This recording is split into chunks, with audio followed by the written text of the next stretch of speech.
हरिदास जी महाराज बरसाना से। जी। राधे राधे महाराज जी। महाराज जी दंडवत प्रणाम।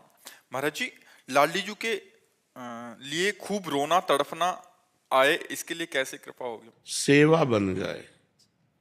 लाडली जी की सेवा में अगर हमें कहीं सौभाग्य मिले या घर में सेवा विराजमान करें, सेवा से जो प्रीति होती है और प्रीति से रोना आता है, तड़पना आता है, तो अगर हम श्री जी के श्रीअंग सेवा प्रकट श्री विग्रह सेवा प्राप्त कर ले और वो भी निष्ठापूर्वक, जैसे जयमल जी निष्ठापूर्वक ठाकुर सेवा करते थे, सेवा में विघ्न न पड़ जाए इसलिए उन्होंने नियम लागू कर दिया था कि 10 घड़ी जिस समय मैं सेवा में जाऊंगा, अगर उस समय किसी ने किसी भी तरह की सूचना दी तो उसे जान से मार दिया जाएगा।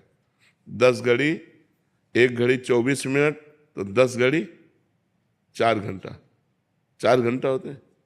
4 घंटा वो ऐसी सेवा करते थे कि कोई भी उनको सूचना भी नहीं दे सकता था, इतनी सेवा में संलग्नता। अब जहां प्रवेश हुए, ठाकुर जी का पट बंद किया और वही स्नान श्रृंगार 4 घंटे पूरी तन्मयता पूर्वक सेवा करते, साष्टांग दंडवत करते, और जब बाहर निकलते तब कोई बात कर सकता था।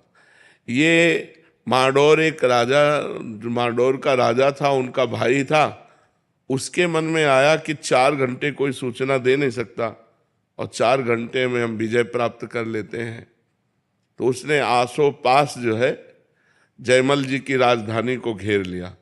अब जब ये सूचना पहुंची तो अब किसी की हिम्मत नहीं कि सेवा में वो हैं और जाए, क्योंकि मार डाला जाएगा। तो सबने कि युद्ध करने में तो हम समर्थ है, पर बिना राज आज्ञा के युद्ध कैसे प्रारंभ हो। और जयमल जी का नियम था 4 घंटे कोई सूचना नहीं दे सकता, नहीं तो मारा जाएगा। तो ये हुआ, राजमाता से प्रार्थना की कि आपको नहीं मारेंगे, जो जयमल जी की माँ थी, आप जाके केवल आज्ञा भर ले आओ। तो वो गई और उन्होंने कहा शत्रु पक्ष ने चारों तरफ से राजधानी को घेर लिया है, आप आज्ञा दीजिए क्या किया जाए। तो उनका राम जो करेंगे वो सब भली होगी। पीछे मुड़कर नहीं देखा, सेवा नहीं रोकी और कहा जो राम करेंगे वो भली ही होगी, भगवान जो करेंगे वो भली ही होगी, जाओ। वो वापस चली गई, तो आज्ञा तो हुई नहीं। तो भगवान ने जब देखा कि मेरे आश्रित इतना मेरी सेवा में संलग्नता, तो स्वयं भगवान राजपूत सिपाही का वेश धर करके जयमल जी के घोड़े पर चढ़े और जा करके युद्ध किया, सबको मूर्छित कर दिया, घायल कर दिया, मारा एक को भी नहीं, सब मूर्छित हो गए बाणों की वर्षा से, सब। अब जयमल जी जब 4 घंटा अपनी सेवा करके निकले, तब उन्होंने कहा हमारा घोड़ा लाओ, मैं अभी शत्रु पक्ष को उत्तर देता हूं। तो घोड़ा हाँफ रहा था और पसीना से लथपथ था, तो उनका ऐसा लग रहा है ये तो बहुत युद्ध करके आ रहा है, ये घोड़ा हाँफ क्यों रहा है हमारा। किसी ने कहा इसका तो कोई पता नहीं, पसीना पसीना घोड़ा। तो दूसरा घोड़ा, राज घोड़े तो बहुत होते हैं, दूसरा घोड़ा मंगाया, और जब वहां गए तो सब मूर्छित पड़े। तो जो शत्रु पक्ष का राजा था उसको चेतना दिलाई, जो ही चेतना दिलाई, सो जयमल जी के हाथ जोड़ के कहा मुझे एक बार उस सैनिक के दर्शन करा दो, जो आपका एक सिपाही आया इतना बलवान कि सबको मूर्छित कर गया, मारा किसी को नहीं, और हमको तो बाणों से भी घायल किया और अपने नेत्रों से भी घायल किया। एक बार हमको अपने सिपाही के, श्याम सिपाही के दर्शन करा दो, वो जो श्याम रंग का था। तो जयमल जी ने कहा श्याम रंग का सिपाही, तो उनकी समझ में आया वो तो मेरे भगवान थे जिनकी मैं सेवा में था। लौट के आए, घोड़े की परिक्रमा की, आरती उतारी कि भैया मेरे को तो आज तक दर्शन नहीं हुए, लेकिन तेरे को दर्शन भी हो गए और तेरे को स्पर्श भी प्राप्त हो गया। बार बार घोड़े का आलिंगन किया, घोड़े की आरती उतारी, घोड़े की दंडवत की।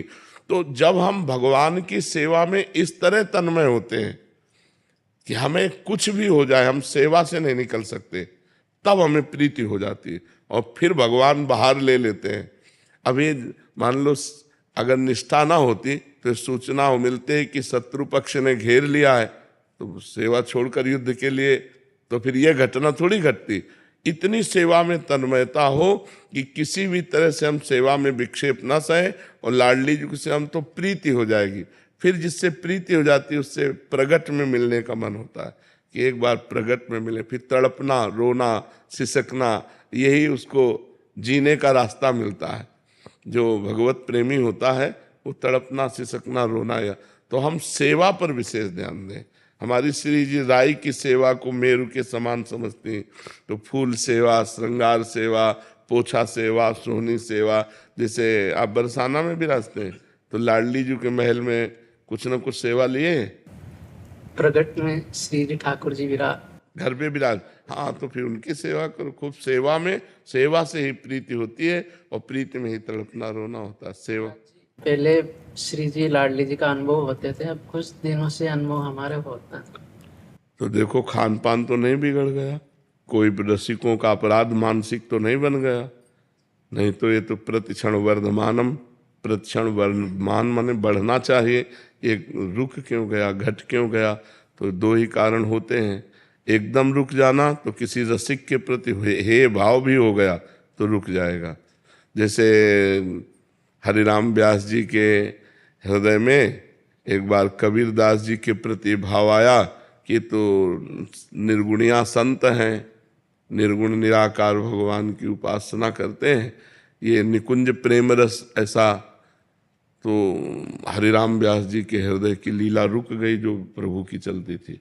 तब हरिवंश महाप्रभु से कहा, तो हरिवंश महाप्रभु ने कहा भगवान के किसी लाड़िले का अपराध बन गया, तो उनका ऐसा तो हम क्यों वैष्णव अपराध करेंगे, तो उनका ध्यान करो। तो उनका कबीर दास जी के प्रति ऐसा कहा, बोले यही अपराध बन गया। तो अब कबीर दास जी को रिझाओ, तो यमुना किनारे फिर कली में साचो भक्त कबीर ऐसे पद की रचना करके गायन किया, तो यमुना जी की धारा से कबीर दास जी प्रकट हुए। तो कबीर दास जी ने कहा कि भगवान अलग अलग संतों को अपने नाम रूप लीला धाम का प्रचार प्रसार करने के लिए भेजते हैं। इसका मतलब ये थोड़ी है कि भगवान उसको रस से वंचित कर देते हैं, सब रस का अधिकारी भक्त होता है। तब वो समझे तो कहीं किसी संत भक्त वैष्णव के प्रति थोड़ी हमारी मलिन बुद्धि हो जाएगी तो फिर हमारा जो है भाव रुक जाएगा, फिर हमारे चिंतन में कमी आ जाएगी। महाराज जी, भौतिक जीवन में समाज में हमारे विचार सामने वाले के प्रति अच्छे होने पर भी कभी कभी सामने वाले के भाव हमारे प्रति गलत होते हैं। तो क्या हमें फर्क पड़ता है? हमें क्या फर्क पड़ता है? गलत और अच्छे की पहचान करने में कभी कभी गलती हो जाती है और उसके भाव हमारे प्रति गलत हैं, ये समझ बाद में आती नहीं, हमें कोई फर्क नहीं पड़ता। तेरे विचार गलत हो तो हो, हमारे विचार तेरे लिए अच्छे हैं ना, फिर हमारे कोई फर्क की बात नहीं। हमारे द्वारा गलती नहीं होनी चाहिए, इसके बाद कोई गलत करता है तो मेरे रक्षक भगवान हैं, मेरा कोई बाल बांका नहीं कर सकता है। अब हमने आपके प्रति अच्छा बर्ताव किया, आप हमारे प्रति बुरा बर्ताव कर रहे हैं, तो हमें आपके प्रति शिकायत नहीं, मेरा कोई कर्म है जिसका परिणाम मुझे भोगना है, आपको निमित्त बना करके वो कर्म हमारे ऊपर लागू हो रहा है, हम आपको कभी दोषी नहीं ठहराएंगे। ये परमार्थ है, अध्यात्म है। हाँ, आपका स्त्री शरीर है, स्त्री शरीर में यदि कोई किसी भी तरह की काम जनित हरकत करता है तो उसको बर्दाश्त करने की जरूरत नहीं है। हमारे सरकारी कानून हैं, उन कानूनों का सहारा लीजिए और बचिए। पहली हरकत में ही उसको दंड देने का विधान कीजिए, दूसरा कदम बढ़ाने की कोशिश ना होने पावे। ये अध्यात्म को समझिए। अध्यात्म का आंतरिक विषय अलग है और बाह्य विषय अलग है। व्यवहार का विषय, जैसे आपका स्त्री शरीर है और आपको कोई छेड़ रहा है, आप कह दो क्षमा, तो दूसरी बार पकड़ लेगा वो आपको। और कानून इस समय भारत की स्त्रियों के प्रति बहुत सपोर्ट में है, बहुत सपोर्ट में है। बहुत सुंदर सुंदर कानून बने, दुरुपयोग न करें। लेकिन अपने प्रति अगर कोई ऐसा अक्षम्य अपराध करने की सोचे तो उसको रास्ता ना दे, क्योंकि आजकल राक्षसी बुद्धि बढ़ रही है, बच्चियों के प्रति बड़ा क्रूर स्वभाव बन रहा है। हाँ, तो हमारा बिल्कुल पहले कदम में ही, पहली दृष्टि में ही आप तुरंत कानून का सहारा लो और उनको दंड दिलवाओ।